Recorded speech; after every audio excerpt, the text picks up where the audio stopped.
예, 반갑습니다. 오늘 개인 있게 소개하고 인사 말씀은 사연을 하셨어요.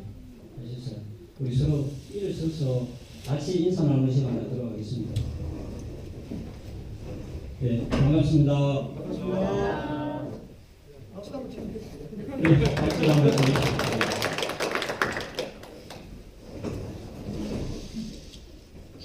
예, 코로나 바이러스 위험 속에서도 오늘 참석해 주신 모든 분들께 감사와 건강을 기원합니다.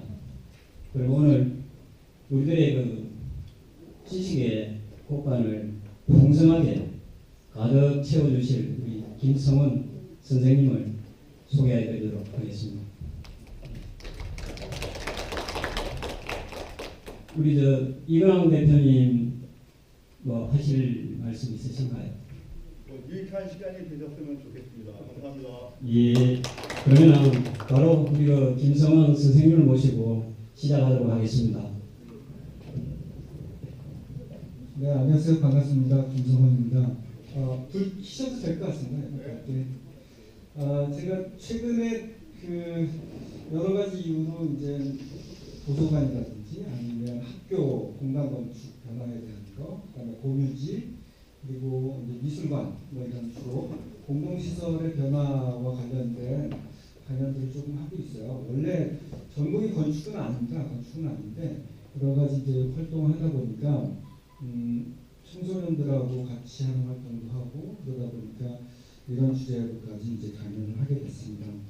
우선 여러분들하고 크게 두 가지 정도로 이야기를 드릴 거예요. 하나는 도서관이 이제 앞으로 어떻게 바뀌는지 그 역할이나 아니면 현재 도서관들이 어떻게 바뀌어나가고 있는지에 대한 것을 먼저 이야기를 드리고 그다음에 그게 끝난 다음에는 놀이터의 역사, 그러니까 놀이에 관련한 관심이 좀 많으셔서 놀이터의 역사를 한번 쭉 훑어드리고 그다음에 학교 공간, 특히 학교 운동장은 어떻게 바뀌는지 크게 한 세 가지 정도 주제를 갖고 이야기를 좀 나눠보려고 합니다. 그래서 중간에 조금 약간 끊어갖고 쉬는 시간 좀 두고 그렇게 말씀을 하도록 하겠습니다.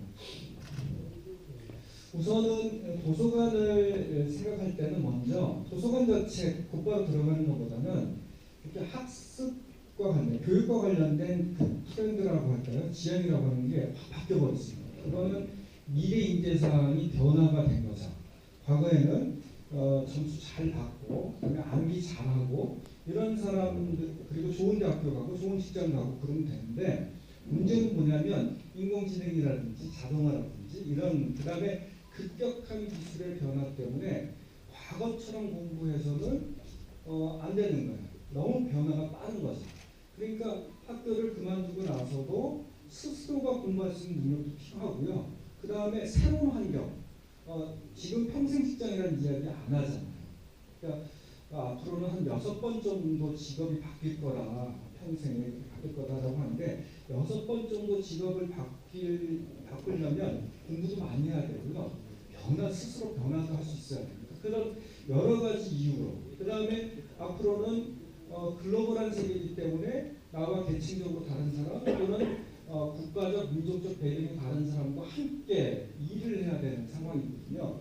그렇기 때문에 인재상 자체가 달라진 겁니다.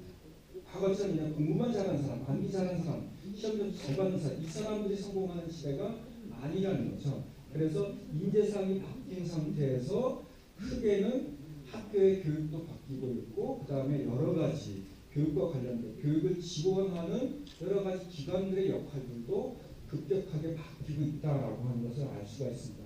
그 다음에 또 하나 이게 재미난 자료인데 이게 그 러닝 피라미드라고 해요. 학습 효과가 어떤 게 좋은지를 이제 조사를 해본 건데 강의죠. 우리가 학교 가면 다 강의 듣는 거예요. 일방적으로 주입식 듣죠. 근데 나중에 머릿속에 남는 건 한 5% 정도. 그다음에 자기가 스스로 책을 읽는다. 그러면 10%.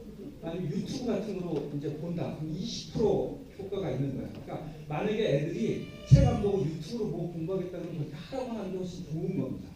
그 다음에 시험, 직접 뭔가 이렇게 시험을 해보면 30%, 토론, 아이들끼리 토론하면 한 50%. 그 다음에 상호교육, 이건 뭐냐면 보통 공부 잘하는 애가 자기보다 좀 못하는 애들 가르쳐주잖아요. 서로 가르쳐주고 이렇게 하다 보면 그 효과가 90% 정도 된다는 거예요. 그러니까 교육 효과 면에서도 과거처럼 일방적으로 선생님이 아이들에게 가르치는 게 그다지 학습 효과가 높지 않다라고 하는 판결이 속속 나오게 됩니다. 그러면서 학교 교육도 주체적이고 그 다음에 스스로 학생들끼리 토론하는 그런 교육 방식들을 적극적으로 해야 된다라고 하는 이야기들을 하게 됩니다. 자, 그 다음에 지금 여기 나와 있는 자료는 국내 자료는 아니에요. 일본 자료인데요. 일본도 급격하게 학교 교육들의 변화가 일어나고 있어요. 그 중에서 제일 보면 변화가 아주 대표적인 이런 거죠. 교사가 우리 담임제가 있잖아요. 그다음에 중고등학교 가면 교과별로 선생님이 있잖아요.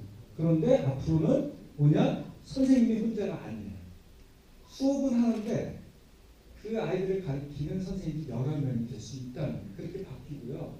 그 다음에 또 하나 재미난 건 뭐냐면 고정 클래스였다고 한다면 클래스가 계속 커졌다 작아졌다 이렇게 변하게 된다라고 하는 겁니다. 그 다음에 디지털 미디어, 그러니까 컴퓨터를 갖고 공부를 하게 돼요. 그러니까 지금은 보통 학교 아이들이 수업 시간에 들어가면 일단은 스마트폰 같은 거 다 수거하잖아요. 보지 않게 하도 그거 보니까. 근데 대학교에서는 그거 못 막거든요. 일본에서는 심지어 어떻게 되냐면 일부러 아이들한테 컴퓨터를 나눠줘요. 수업 시간에 아이들이 검색하게 하는 거예요. 그러면 선생님들 굉장히 긴장. 저도 강의를 많이 하는데 강의하다 보면 순식간에 사람들이 스마트폰을 켜고 바로 검색해요. 그러면 조금만 틀리잖아요. 봐봐요. 그 다음에 아이들이 더 빨리 찾아내요. 옛날에는 유학 갔다 와서 한번 공부한 거를 그대로 교수하면서 이야기를 할 수가 있었어요. 지금은 학생들이 더 빠르게 어떤 정보를 빨리 캐치하는 시대가 됐습니다. 그걸 막을 수 없다. 그래서 일본도 그렇고 우리나라도 이제 점차적으로 도입하게 될 텐데 수업 시간에 컴퓨터 내지는 컴퓨터 미디어 기기를 갖고 들어오게 되고 컴퓨터 교실에만 하는 게 아니고요. 수업실에 갖고 들어오는 거예요. 그다음에 교실마다 다 와이파이가 설치가 되는 시스템으로 적극적으로 일본은 이미 바꿔 나가고 있어요. 이것도 우리나라도 곧 그렇게 될 수밖에 없는 상황입니다. 그 다음에 또 보시면 어떤 거냐면 옛날에는 보통 학습의 공간이라고 하는 것이 교실에서만 이루어졌어요. 근데 이제 그런 시대는 지났다라고 하는 거죠. 뭐냐면 지역 전체가 학교가 되어야 된다. 그리고 심지어는 어떤 얘기를 하냐면 앞으로 지금처럼 학교 교육이 계속하다 보면 사실은 사라질 가능성이 높다. 그러므로 학교는 지역의 교육 허브 역할을 해야 된다. 그러니까 중심 역할을 하되 지역에 있는 다양한 교육적 자원을 갖고 있는 기관들과 협력해서 교육을 해야 된다. 그 이유가 뭐냐면요. 너무 많은 정보가 쏟아지고 너무 많은 변화가 있어요. 그리고 그 변화 속에서 학생들한테 가르쳐야 되는 교육의 내용이 과거에 정형화된 교과 과정만 갖고 안 되는 거죠. 굉장히 다양한 것들 융합적으로 가르쳐야 되는데 학교에 있는 교사가 그걸 다 그런 정보와 지식을 전달할 수 없는 시대로 가는 거예요. 그러면 지역에 있는 다른 교육적 자원과 협력들을 해나가야 되거든요. 이제 코로나 때문에 난리가 아닙니다. 그러니까 예를 들어서 이런 거죠. 학교에서 융합적인 제작자 교육을 시켜라라고 하면 사실은 지금 과거의 교육 방식 교육을 받으셨던 교사들이 융합적인 제작자 교육을 못 한다는 거죠. 그러면 그걸 할 수 있는 다른 기관과 협력을 해야 되거든요. 그러면 교육의 장소가 이제는 학교만이 아니라 도서관도 될 수 있고 누구의 공방도 될 수 있고 누구의 아트리에도 될 수 있고 아니 심지어는 공장도 될 수 있고 이렇게 크게 변화들이 일어나고 있는 게 현재 교육적 환경이다 이렇게 볼 수가 있습니다. 요게 이제 재밌습니다. 이거는 이제 학교 공간을 좀 본 건데요. 학교 공간에서 다른 거 강의실 이제 교실이죠. 자습실도 있고 교과 교실, 체육관 등등 있는데 도서관이라고 하는 것을 기본적으로 학습을 지원하는 공간이에요. 근데 이제 이게 앞으로는 어느 쪽으로 가냐면 거주성을 높입니다. 거주성이라고 하는 건 집에 사는 것처럼 집에 있는 것처럼 편안한 환경을 제공하는 건데 그러면서 도서관 자체가 학습센터로 바뀌어야 된다라는 이야기들을 많이 하고 있습니다. 재미난 이야기가 있어요. 뭐냐면 과거에는 학교가 제일 좋았다는 거예요. 건축물 중에서. 그러니까 개인들이 살고 있는 집보다 학교가 훨씬 좋은 건물이었어요. 근데 지금은 뭐냐면 학교가 우리 집보다 후졌어. 우리 집이 더 편해. 그러니까 일본 같은 경우는 어떤 일이 있었냐면 학교에 가기 싫어하는 학교가 화장실도 집처럼 편안하지 않고 집처럼 소파도 없고 내 방도 없고 그러니까 학교 가기 싫어하는 거예요. 그 다음에 심지어는 양호실 학생이라는 게 있어요. 학교 가면 양호실 가는 거예요. 거기 제일 편해. 그러니까 이런 문제들이 있는 거죠. 이게 일본만 그런 게 아니라 우리도 똑같이 이제는 학교가 제일 불편한 공간이 된 거예요. 집이 훨씬 편한 공간. 우리의 경제적 수준이 높아지면서 그렇게 됐죠. 그래서 학생들에게 거주성, 편안함을 더 제공할 수 있는 공간이면서 학습을 지원할 수 있는 학습센터로 도서관도 바뀌어야 된다라고 하는 얘기예요. 그 다음에 이런 학습센터가 강조되는 이유는 앞에서도 말씀드렸지만 과거처럼 주입식 교육이 먹히는 시대가 아닌 거예요. 이제는 학생이 스스로 공부하는 시대예요. 스스로 자기가 급변하는 상황에서 학교 내가 졸업하고 나서도 세상이 바뀌었어? 그럼 이번에 이거 내가 공부해야지. 주체적으로 공부해야 되는 훈련을 어렸을 때부터 해나가야만 되고 그럴 수 있는 환경을 만들어줘야 되는 교육적 환경으로 바뀌고 있다고 볼 수가 있습니다. 이 상황에서 그러면 학습센터화된 도서관은 어떻게 바뀌어야 되냐? 학습활동도 지원하고 교육활동도 지원하고 생활활동도 지원하는 공간이 되어야 된다라는 거죠. 이게 생각 한번 해보시죠. 우리가 도서관 하면 과거에는 우리가 어디만 강조돼 있죠? 학습활동이에요. 참조자료 보고 그 책 보고 그 다음에 나머지는 다 열람실. 제가 보통 도서관 만들자 그러면 어떻게 하는지 아세요? 칸막이. 독서실처럼 칸막이를 쳐놓고 열람실을 만드는 사람도 많았어요. 그건 뭐냐면 그냥 도서관에서 여기 너 공부해라 이거지. 근데 그렇게 가는 시대는 지나갔다는 거죠. 그래서 학습 활동도 지원하지만 또 그 다음에 앞으로의 학습 활동에서는 제일 중요한 게 뭐냐면 미디어 리터러시입니다. 그러니까 미디어를 통해서 쉽게 말해서 인터넷을 통해서 많은 정보를 습득하는 시기로 바뀌어갔다는 거예요. 저는 이제 종종 그런 얘기하거든요. 인공지능하고 친해질 수밖에 없는 시대다. 앞으로는 인공지능을 자기의 친구처럼 자기의 학습 지원자처럼 잘 사용하는 사람이 성공하는 시대로 바뀌거든요. 그래서 저는 가끔 장난 삼아서 핸드폰 켜놓고 쉬리야 이렇게 물어보기도 하고 이게 말로 한번 물어보기 쉽지 않아요. 사람들이 검색 잘할 것 같죠. 아이들이. 인터넷을 잘 사용할 것 같죠. 아닙니다. 많은 사람들이 물어보는 게 뭐냐면 맛집이 어디야?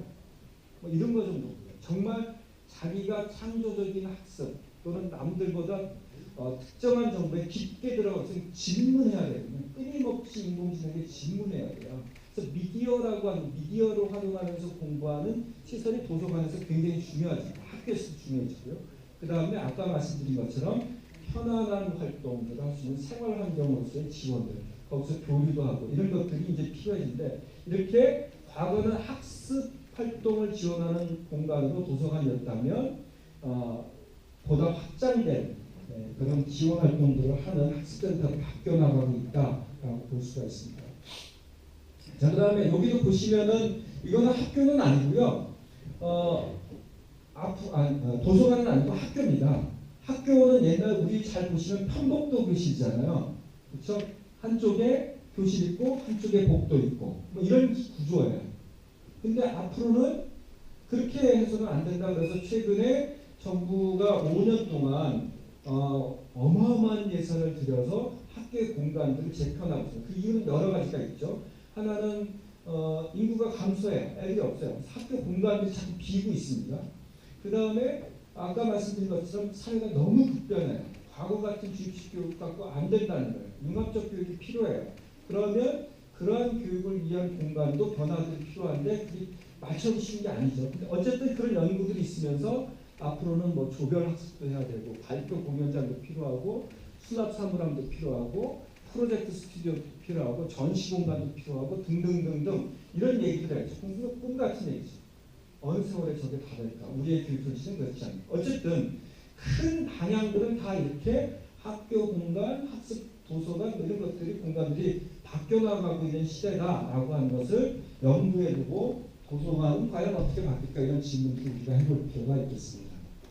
자, 우선은 첫 번째로는 도서관이 어떻게 바뀌어야 되느냐? 거주성이 높아요. 이 거주성은 집에 사는 것처럼 집에 있는 것처럼 편안한 도서관. 이건 학교도 그렇고 도서관도 그렇습니다. 우리 아까도 말씀드렸지만 옛날의 도서관들은 그 서가가 있고 그 다음에 열람실이 있는 구조잖아요. 기본이. 그 정도. 그리고 또 우리는 엄숙주의가 있어요. 도서관에는 조용해야 돼요. 그렇죠? 조용해야 되는데 최근 도서관의 변화관에서 제일 이슈가 뭔지 아세요? 애들이 도서관에서 놀며 떠들어도 되냐 안 되느냐 갖고 부모들이 지금 싸우고 있어요. 이게 이슈예요. 도서관 변하는데 전주 쪽에서 많이 그런 사례들이 있는데 이슈가 됩니다. 그래서 아이들이 도서관에서 놀고 떠들 수 있어야 된다. 무슨 말이냐? 도서관에서 조용히 공부하는데 왜 떠드냐? 이거 갖고 싸우고 있습니다. 둘 다 일리는 있죠. 여러분들은 어느 편에서 사실 겁니다. 자, 뭐냐면 고민이 생긴 거예요. 요즘에 아이들이 책 잘 보나요? 안 보죠? 게임하기 바쁘고 핸드폰 보기 바쁜데 안 본단 말이에요. 점점 책을 안 봅니다. 그래서 심지어는 어떤 얘기까지 나오냐면 앞으로는 문자의 시대가 아니라 언어의 시대로 간다. 이게 뭐냐면 거의 글자를 안 쓴다는 거예요. 그런 얘기까지 할 정도로 환경이 바뀌었죠. 소통의 방법이 바뀌었습니다. 요즘 학생들은 뭐냐면 하도 SNS 갖고 글을 보니까 긴 글을 못 봐요. 스킵해버려요. 지나쳐버립니다. 그 다음에 또 실험을 해봤어요. 페이스북에다가 글만 있는 글과 사진이 있는 글과 동영상이 있는 글을 올리잖아요. 그러면 100배 이상 차이 납니다. 글만 있으면 좋아요 안 눌러요. 보지도 않아요. 영상이 있잖아요. 그럼 1000명 단위 쭉 올라가요. 그러니까 이미 학생들은 젊은 친구들은 이제는 미디어에 반응하는 시대로 갔다는 거예요. 그러면 어떻게 될까요? 사서 입장에서는 어떻게 될까요? 앞으로 일자리가 없어지는 거예요. 그렇잖아요. 얘네들이 계속 자라면서 책을 어렸을 때 책 읽는 습관을 가져야지만 도서관에 와서 계속 도서관에 올 거 아니에요. 그런데 이 친구들이 아예 어렸을 때 책을 안 봐. 책 보는 습관이 안 들어져 있어. 그러면 사서란 직업은 없어지게 돼 있어요. 그다음에 인터넷 갖고 주문하면 되잖아요. 이런 위기의식이 있는 거예요. 그래도 우리가 문자의 근거에서 문명을 발전시켜왔는데 아이들한테 어렸을 때부터 책을 읽게 하고 어렸을 때부터 도서관에 오게 하는데 도대체 어떻게 해야 될까라는 생각을 갖습니다. 그 중에 첫 번째가 뭐냐면 집처럼 편하게 하세요. 자, 그럼 솔직히 한번 얘기해 보십시오. 우리가 어른들 뭐 집에서 책을 읽을 때 어디서 읽습니까? 책상에 딱 이렇게 정자해 갖고 딱 앉아서 보는 분 손 들어 보시죠. 없죠. 저는 주로 어디서 보냐면 화장실에서 많이 봐요. 집중 잘 되거든요. 응가하면서 보고 잠자기 전에 보고 피곤하다 그러면 이렇게 누워서 보고 자세를 끊임없이 바꿔 가서 봐. 이게 솔직한 대부분의 사람들의 독서하는 자세거든요. 근데 아이들한테는 뭐냐면 책상에 딱 정자해서 보라고 한단 말이에요. 그게 말도 안 돼요. 그래서 솔직히 편안하게 책을 읽을 수 있도록 바꾸자라고 하면서 이제 바꿉니다. 자, 보시면 애들이 어떻게 돼요? 막 저렇게 누워기도 하고 그냥 걸터 앉는 의자도 아주 다양해요.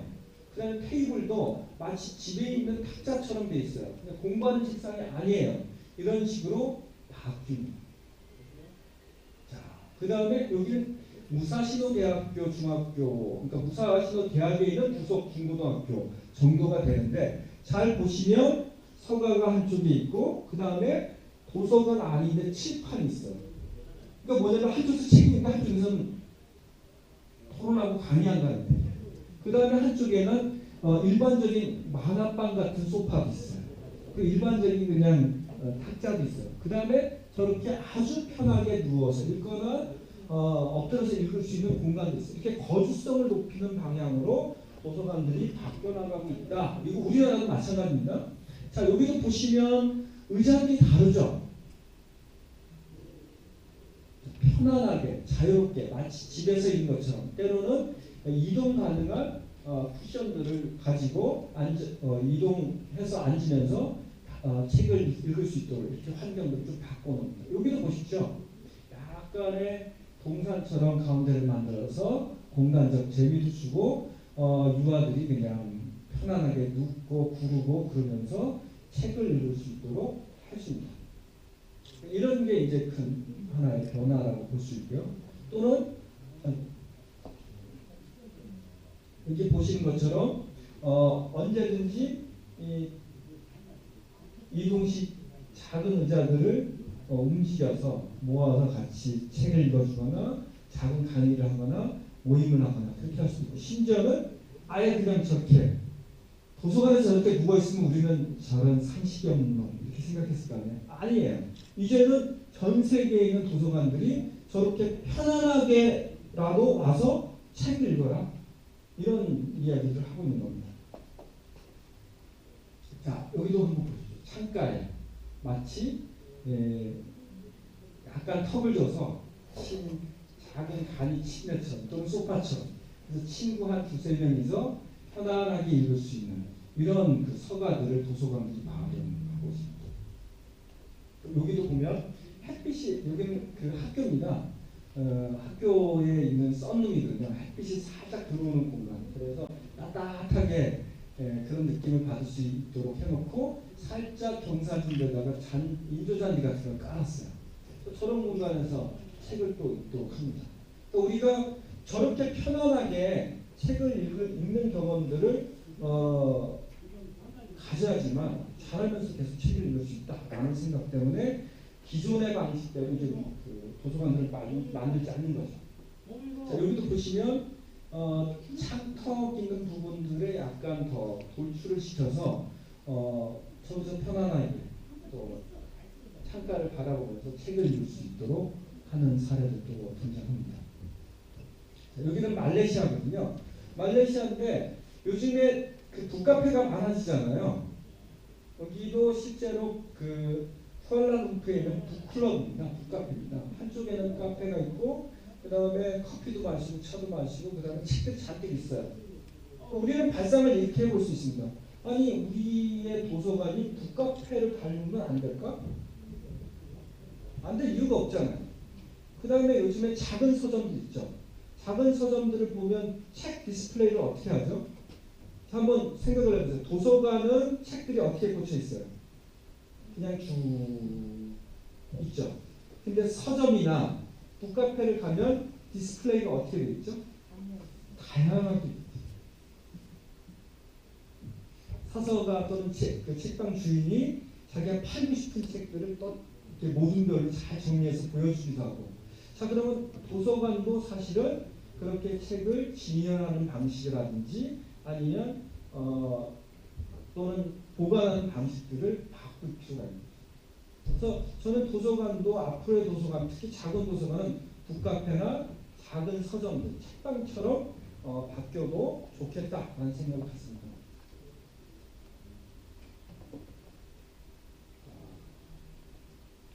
그 다음에 이제 두 번째, 우리가 학교 공간도 그렇고 그 다음에 도서관에서 특이 공간 또는 전이 공간이라고 하는 것들이 필요합니다. 이건 뭐냐면 잘 아시겠지만 우리는 그 학교에 가면 한 반 아이들이 다 같이 지내야 되잖아요. 한 공간에서.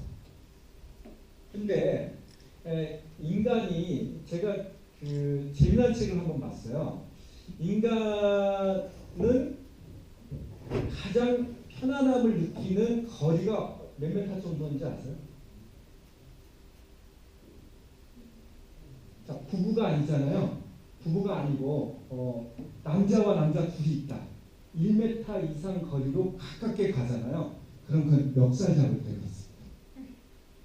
그리고 처음 보는 사람 비즈니스 대상으로 협상할 때 보통 2m 이상 거리를 둔다고. 인간 존재가 사실 너무 가깝게 있는 게 별로 좋은 거. 가족이 아닌 이상은 사실 굉장히 불편함을 느끼는 동물이에요. 그래서 근데 아이들이 계속 한 공간에만 계속 있다고 그러면 심리적으로 불안할 수 있죠. 그 다음에 편안하지 않는 상태에 있는 아이들도 있어요. 그래서 아이들한테 두세 명 또는 혼자 있을 수 있는 전이 공간이나 특이 공간들을 이렇게 마련해주면 아이들이 훨씬 더 편안함을 느끼고 또는 거기서 혼자 자기만의 상상, 책을 보면서 상상의 나래를 펼 수가 있습니다. 그래서 그런 특이 공간을 만드는 사람이 이렇게 조그맣게 놀이공간처럼 만든 경우도 있고, 그다음에 또 하나는 우리가 큐시에는 문화서학교인데 복도 자체를 아예 서가로 만든 거죠. 복도 자체를 서가로 만들고 그 서가의 중간중간에 앉아서 책을 읽을 수 있는 의자들을 이제 배치를 하는 사례도 있고요. 자, 여기 보시면 여기는 암스테르담에 있는 스콜 엑스터라고 하는 몬테소리 학교예요. 여기가 이제 재미난 것은 뭐냐면 일종의 학교 안에 일반적인 교실과 다르게 특별한 공간을 만들어 준 거예요. 이 다락방 같은 공간, 그 다음에 몇 명만 모시는 조그만 소공간, 이런 공간적 재미를 둘 때 학교라는 공간을 가고 싶어 하는 거예요. 우리 학교 공간 가면서 이렇게 계단도 올라갈 수 있고 몇 명이서 앉아서 공부할 수 있는 것도 있고 위에서 밑으로 내다볼 수 있는 공간, 이렇게 공간적 재미를 줄 때 아이들 학습 효과가 훨씬 높아지는 거죠. 우리가 도서관을 만들 때 대부분 그냥 칸막이로 나누거든요. 그러니까 이런 행정을 보는 것도 그렇고 비슷하게 학교도 그냥 칸막이로 나누잖아요. 이 건축하시는 분들이 요즘에 다 무슨 얘기를 하냐면 옛날에는 공급자 위주의 건축 시장이었다는 거예요. 뭐냐면 그냥 칸막이 나눠서 분양하면 돼요. 아파트도 그렇게 똑같이 해서. 그 다음에 사무실도 칸막이 나눠서 그냥 임대 주면 돼요. 근데 앞으로는 그렇게 안 된다는 거예요. 공실률이 높아집니다. 건물은 굉장히 많아지고 인구는 줄고 그러면서 이제는 소비자 중심으로 공간들이 바뀌면서 호텔도 지금 바뀌고 있고요. 이 공간들이 계속 소비자 중심으로 바뀌는 거예요. 이제는 아이들을 불러들이는 도서관도 그렇고 그 다음에 학교도 그렇고 학생, 어린이라고 하는 소비자들은 도대체 무엇을 원할까라고 하는 것을 고민하면서 공간의 매력도를 높이지 않으면 안 되는 시대를 가고 있는 겁니다. 자, 이것도 재밌지 않나요? 그러니까 똑같이 그냥 평면에 의자를 놓고 공부하는 것보다는 약간 광폭의 계단 형태로 작은 무대처럼 만들어 놓으면 집중 효과가 높죠. 이거는 크게 그냥 목재를 갖고도 충분히 공간 내에 소공간들을 만들어 줄 수가 있겠죠. 자, 또 어떤 공간이 가능할까 한번 보겠습니다. 자, 여기는 교실이에요. 근데 교실을 어떻게 만드냐면 계단 겸 책상처럼 만들었어요. 그래서 지형을 만드는 거예요. 그러니까 도서관, 우리는 모든 건물이 다 평면이잖아요. 아파트, 바닥, 동일한 평면. 사실 우리나라 역사상 주택 문화에서 동일한 평면으로 살기 시작한 그 오래되지 않습니다. 옛날 한옥들은 보세요. 단차가 다 있잖아요. 이 단차를 사라지게 하는 순간 공간이 재미없어요. 여기는 어떻게 해요? 일부러 교실 안에 단차를 만들어냈어요. 그러니까 아이들이 올라가는 재미도 있고 내려가는 재미도 있고 걸타는 재미도 있고 이런 단차 한 교실 내 또는 한 공간 내에 지형을 만들어내는 거죠. 자, 여기 돈이 많이 없다 그러면 이렇게도 할 수 있어요. 아래쪽 자, 또 한 번 보겠습니다. 여기는 학교인데요. 도서관도 비슷하게 할 수 있어요. 여기는 아예 문이 없습니다. 학교예요. 근데 아예 문이 없어요. 저기 요만큼이 다 교실이에요. 아까 말한 것처럼 옛날처럼 집체교육 이거 이제 안 통하는 시대로 간다는 거예요. 여러 명이 학습을 강의를 들었다가 소규모 그룹으로 가서 서로 토론하고 문제를 해결하는 방식으로 바뀐다는 거예요. 그러면 거기에 적합한 공간적 구획들이 있어야 되거든요. 이렇게 아예 그냥 교실에 문이 없어요. 그러면 소음 때문에 서로 방해되지 않을까요? 실제 일본이나 외국에 살아도 처음에는 소음 때문에 방해가 됐대요. 근데 그게 익숙해지니까 오히려 아이들이 집중하는 거예요. 그리고 다른 데서 오면 백색 소음이 되는 거예요. 우리 보통 카페 가서 공부 잘 된다고 그러잖아요. 그런 효과가 일어나더라 이런 얘기들을 합니다. 이렇게 넓은 공간을 탁 튀게 만들어 놓으면 이런 칸막이는 언제든지 필요에 따라서 새롭게 만들고 그 다음에 이동이 가능하거든요. 이런 것을 시도하는 사례가 많이 늘어나고 있습니다. 이렇게 상상이 잘 안 되시죠? 저도 그렇고 여러분들의 상당한 수는 편법도 교실, 칸칸이 나눠져 있는 정형화된 교실에서 공부를 해왔기 때문에 이런 걸 보면 야 저게 가능해? 라고 생각을 하실 텐데 크게는 이런 방향으로 다 가고 있다라고 하는 겁니다. 자, 그 다음에 또 하나 재미난 게 있습니다. 여기는 일본의 요츠카이도 사츠키 유치원입니다. 이게 어떤 거냐면 이 중에서 여러분들한테 소개를 할 거는 이 공간이에요. 여기가 바깥쪽으로 쫙 열려 있습니다. 안쪽에서 보면 무대예요. 뒷문을 닫으면 그냥 무대가 있는 넓은 공간이에요. 근데 만약에 가족들이나 아니면 이렇게 불러놓고 여러 명들과 행사를 하려면 이 문을 쫙 열고 여기서 마당 쪽을 향해서 공연을 하게 해놓은 거예요. 이렇게 많은 학교의 공간들이 야외로 향하게 해놓습니다. 그러니까 지금 우리는 보통은 문을 들어가면 실내와 실외가 완전히 구분이 되잖아요. 그렇지 않고 바깥쪽으로 열어놨을 때 아이들 훨씬 더 자연에 접촉할 수도 있고 그 다음에 좀 더 공간을 효율적으로 쓸 수 있다 이렇게 생각을 합니다. 만약에 도서관을 만들 때도 저렇게 해놓으면 어떨까? 그러니까 안과 바깥이 통하는 방식으로 만들어보는 것도 재미난 아이디어가 될 수 있겠다는 생각이 들고요. 또 한번 볼까요? 여기는 어떨까요? 여기는요.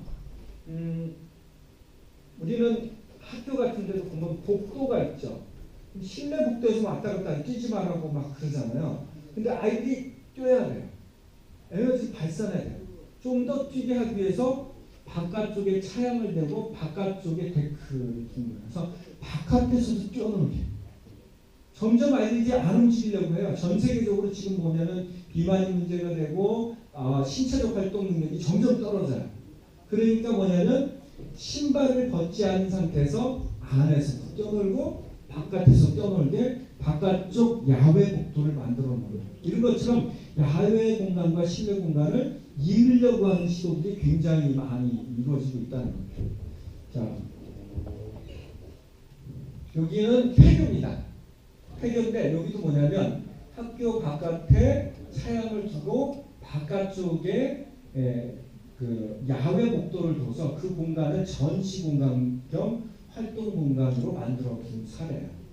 그러니까 이런 것처럼 만약에 도서관을 만든다면 우리의 도서관도 그냥 실내에서만 활동이 이루어지는 게 아니라 안과 바깥이 연결되게 어떻게 할 수 있을까? 이런 고민들도 필요하지 않을까라는 생각이 드네요. 자, 여기도 한번 보겠습니다. 와키 초등학교라고 하는데요. 여기도 바깥에 이런 데크들을 좀 뒀어요. 지금 제가 도서관 보건소 자리를 한번 가보긴 했는데 공간적으로 여러 가지 제약이 있긴 하지만 그럼에도 불구하고 어떻게 하면 바깥에서도 사람들이 모이고 앉고 활동할 수 있는 공간을 만들까 이런 것들 좀 참조해 보실 필요가 있겠다는 생각입니다. 자, 여기도 보세요. 어떻습니까? 학교입니다. 우리 학교는 어떻게 되죠? 자, 이제 운동장에 나가야 됩니다. 그럼 어떻게 돼요? 양쪽 끝, 복도 끝까지 가거나 중앙복도까지 와서 운동장으로 나가야 되잖아요. 근데 지금의 많은 학교들은 뭐냐면 바로 교실, 적어도 1층은 교실문을 열면 바로 운동장으로 나가게 만들었어요. 좀 더 자연에 접촉할 수 있도록. 자, 우리 도서관 공간을 여러 공간을 만들 때도 저는 이런 공간들이 이제 필요하겠다는 생각입니다. 이게 왜 그러냐면 점점 더 사실은 자연과 노출되는 그 계기를 잃어버리고 있어요. 그리고 바깥에 잘 안 논다는 거죠. 자, 여기서 한번 볼게요. 계단식으로 만들어진 교실입니다. 근데 그 교실이 바깥쪽을 향하고 있어요. 자, 또 하나. 그래서 저는 여러분들이 어떻게 무엇을 만들지 모르겠지만 이렇게 광폭 계단이나 야외로 향한 또는 야외로 연결된 공간들에 대한 구상들이 좀 필요하겠다는 생각이 듭니다. 자, 또 하나 이제 보겠습니다. 여기는 우리나라에 있습니다. 독일 외국인 학교입니다. 독일 외국인 학교인데 물론 도서관은 아니죠. 그렇지만 이 독일 외국인 학교의 이 공간이 아주 우수한 사례 중에 하나예요. 여기가 음악실입니다. 음악실인데 어떻게 되냐면 저기가 수납함이잖아요. 저 수납함에 다 악기를 보관하게 되어 있고요. 자, 한번 보겠습니다. 이렇게 되면 무대는 저렇게 나옵니다. 끌고 밑에 바퀴가 달렸어요. 쭉 끌고 와요. 그럼 거기서 연주할 수 있는 무대가 있고요. 의자들도 다 움직일 수가 있어요. 그러면 얘네들 어떤 때는 공연할 때는 쭉 배치를 해놓고 토론할 때나 뭐 이야기할 때 또 동그랗게 해놓고 가변적으로 의자들의 배치를 달리할 수가 있습니다. 그래서 저는 공간을 변할 수 없는 공간으로 벽들로 딱딱한 막이 치는 것보다는 오히려 이렇게 가변성을 줄 수 있는 공간으로 만드시는 게 훨씬 좋은 거 아닌가라는 생각이 듭니다. 그래서 좀 넓은 공간을 만들어 놓고 그 안에서 이런 이동 가능한 무대, 이동 가능한 의자 또는 이동 가능한 보관함 이런 것들을 설치할 수 있으면 좋겠습니다. 자, 여기 보시면 의자 배치에 따라서 다양한 용도로 쓸 수 있는 것을 볼 수가 있죠. 자, 그 다음에 여기 또 다른 사례예요. 그 위시 차터 스쿨이라고 하는 데인데 여기도 교실마다 문이 없어요. 그리고 지금 보시는 이 벽 자체가 수납함이자 교실의 칸막이자 그렇습니다. 그리고 이거를 회전하면 움직일 수 있어요. 회전함에 따라서 공간들이 바뀝니다. 물론 이 모든 사례들을 다 적용할 수는 없습니다. 그러니까 크게 어떤 변화들이 일어나고 있는지를 여러분들이 인지하시면 되는데요. 이렇게 그 벽들을 꺾어서 접이식문처럼 또는 회전식문처럼 돌려갖고 작은 공간이 생기면 그 공간이 작은 학습 공간이 될 수 있습니다. 제가 이제 언뜻 듣기로는 이 지역에 아이들이 많지는 않다고 들었어요. 그리고 그 공간을 만들면 아이들만 쓰는 게 아니라 부모들과 여러분들이 이제 같이 쓸 수 있는 문화 복합시설이 된다면 오히려 공간을 크게 그냥 쪼개는 것보다는 잘게 쪼개는 것보다는 이렇게 가변성을 높이는 공간들이 훨씬 더 효용성이 높지 않겠나 하는 생각이 듭니다. 자, 그리고 또 하나가 재미난 건 뭐냐면 이제 도서관 아까 그 학습에서 인공지능 또는 뭐 그 미디어의 활용 이게 중요해진다고 봤잖아요. 그래서 점점 전 세계 도서관은 그냥 책만 보는 공간이 아니고요. 미디어 센터화 되고 있습니다. 그러니까 다양한 검색을 할 수 있는 자료를 검색할 수 있는 미디어 센터로 바뀌고 있다라고 볼 수가 있어요. 그러니까 책보다 더 중요한 게 이제는 도서관들에 뭐가 필요할까요? 영상 검색하는 데도 필요하고요. 그 다음에 무슨 비디오 시설도 좀 있어야 되고, 그 다음에 검색을 할 수 있는 컴퓨터도 있어야 되고 이렇게 바뀌는 겁니다. 그러니까 만약에 저 공간에 무엇을 준다면 앞으로 디지털 미디어 기능은 어떻게 해서 늘까? 이런 고민들도 한번 해보셔야겠죠. 자, 여기 보시면은 도서관입니다. 근데 도서관 한가운데 애들이 큰 대형 화면을 갖고 거기서 검색하고 있어요. 그 곳곳에 아이들이 컴퓨터를 켜놓고 무언가를 찾고 있습니다. 이게 앞으로 도서관의 현재 모습입니다. 현재. 앞으로는 점점 더 저렇게 돼갈 거라는 거죠. 자, 그 다음에 KSN 여학교인데요. 여기는 어떻게 되냐면 우리 보통 그 학교를 보면 H자형으로 교사가 배치된 거 아시죠? 앞에 있고 뒤에 있고 가운데 브릿지처럼 연결돼 있으면 중간에 이렇게 비잖아요. 이 빈 부분을 그냥 아트리움처럼 아예 만들어 버립니다. 그리고 거기를 전체 1층 부분 전체 통틀어 갖고 도서관으로 만든 거예요. 그래서 여기다가 책만 7만 권 정도가 있고요. 그 다음에 신문 잡지뿐만 아니라 학습실, 컴퓨터실, 방송실, 뭐 이런 영화, 음악 이런 것들을 또는 토론까지 할 수 있는 공간들을 다 놓습니다. 그러니까 이 정도 규모를 못 하죠. 그 공간이 작기 때문에. 근데 이게 뭐냐면 흐름들을 한번 보시라는 거예요. 과거에는 도서관이 책 중심이었다 그러면 앞으로는 미디어 자료가 차지하는 것이 굉장히 높아졌다라고 볼 수가 있습니다. 자, 또 하나 재미난 거는 학교 요즘의 흐름 중에 뭐가 있냐면 도서관에 공방이 들어가는 거예요. 그러니까 우리는 도서관에 목공방이 있다고 생각하시면 돼요. 도서관에서 용접할 수 있다고 생각하시면 돼요. 그래서 뭐냐면 내가 목공을 할 수 있는 제작 공방이다 그러면 그 제작 공방 한쪽에 장비도 있고 재료도 있는데 거기에 그 관련한 책도 있어요.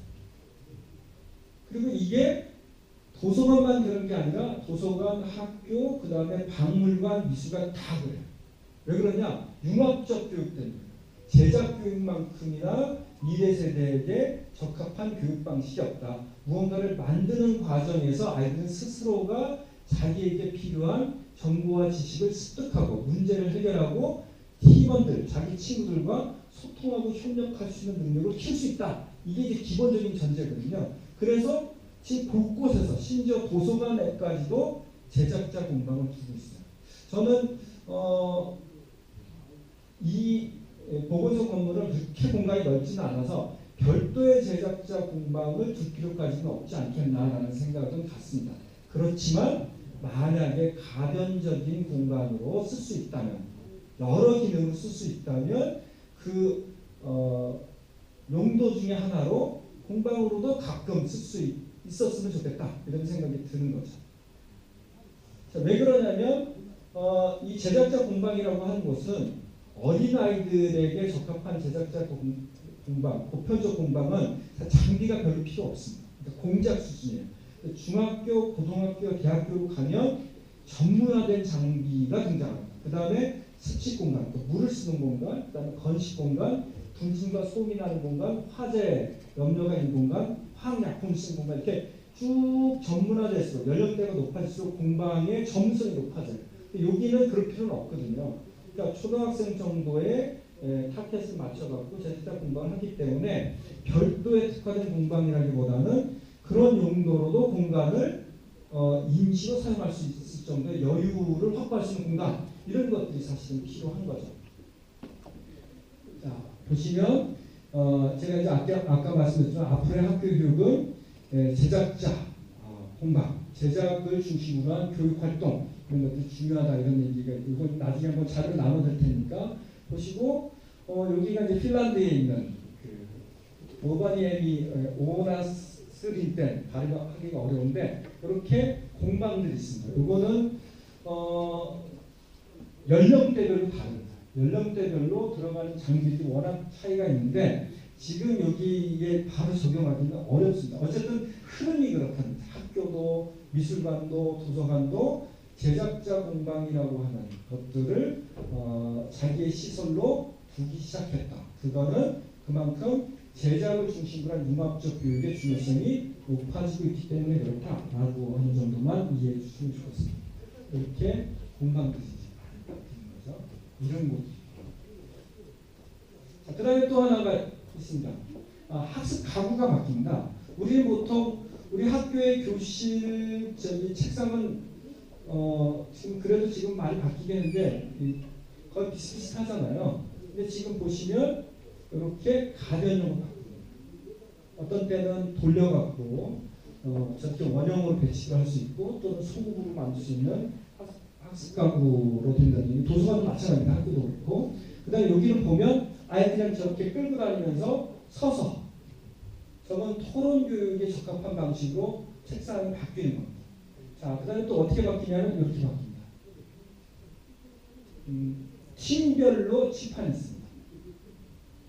저기 하얀 부분 있죠? 저기다 이렇게 쓰면서 토론하는 거예요. 그러니까 도서관에서도 무언가를 한다고 하면 그냥 앉아서 책 보는 건가 아니라 도서관에서 토론도 가능해야 된다고 봐요. 그러면 보통은 앞에 있는 칠판은 어떻게 돼요?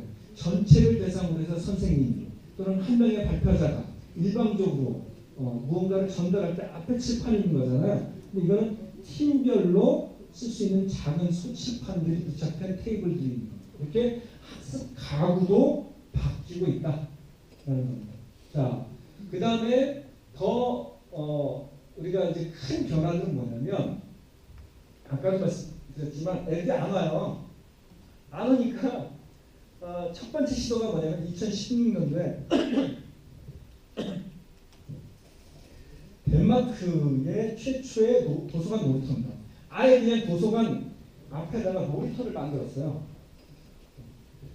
그래서 여기 보시면 책의 형태로 놀이터를 만들었어요.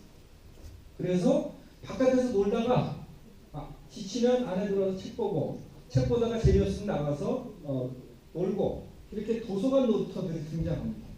상상이 되죠? 도서관은 공부하는 곳인데 도서관 앞에다 놀이터를 만든다는 게 말이 안 되는 것 같죠. 우리나라도 이제 시작을 했어요.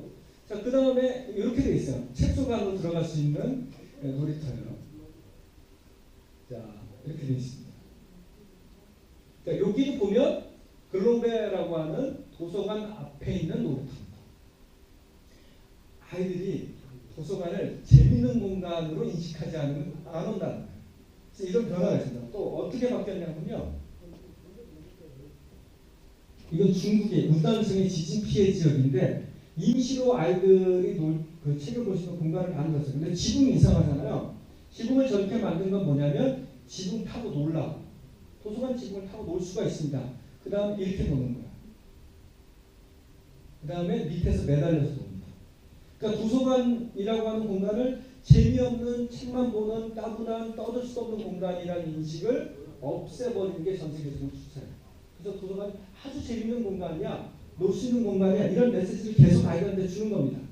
자, 그 다음에 멕시코에 있는 어린이 도서관입니다. 자, 저기가 서가입니다.